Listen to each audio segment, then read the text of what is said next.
Hey guys, RDMFJ here. Got a new video for you. I'm going to make it relatively quick.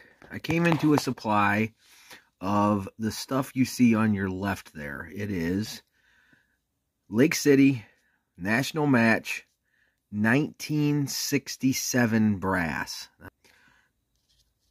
Anyway, it's Lake City, and if you look, it's National Match Brass, which means that it was designed for national matches, so it was cut to a very high standard at the Lake City Arsenal. And if you can also see, this coloration on that indicates that it was annealed when it was manufactured. Definitely once fired, at least once. My history on it is, we had an old fella, he passed. I kind of got the brass from the family for a relatively inexpensive price, and it's a relatively large supply of it. So my question is should you reload brass that's over 50 years old, and what kind of problems can you have?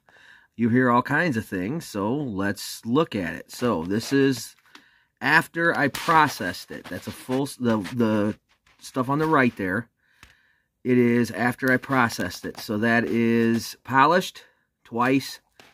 That is also trimmed to length and full length resized. And I shot my first 20 rounds of it today, and then proceeded to take it on home and full length resized it again and trimmed it and everything again. And that is after once fire. So I've already fired it once, and this is now my second try with it as a once fired when I once fired it. So now we're looking at least the second loading there. So if you look at the ones in the back compared to the ones in the front, they don't look significantly different. I'm not seeing any kind of splitting. I'm not seeing any kind of issues with it at all. So ran it out of an AR, full length resized. So this is the second time we've got that full length resized and trimmed.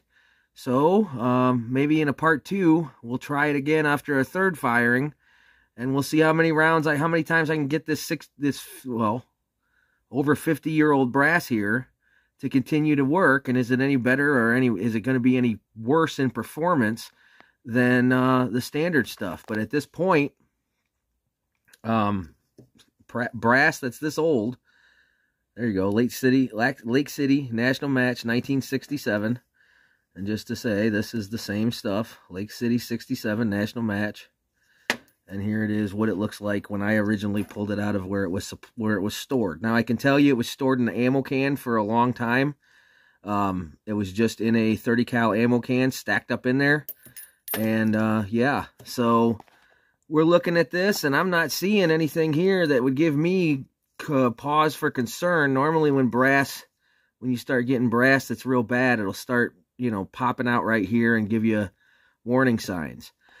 My load was clocking out at 2650, so 2650 on the round. So that first time firing it was with a load that wasn't exactly like a pussycat load, but it wasn't crazy. It was 2,600 feet per second out of a 16-inch barrel. So, if you put it out of a 20, it obviously would pick up about 200 feet a second, I figure. For the research that I'm doing, it's generally speaking. But that's what it looks like after it's been once fired from me.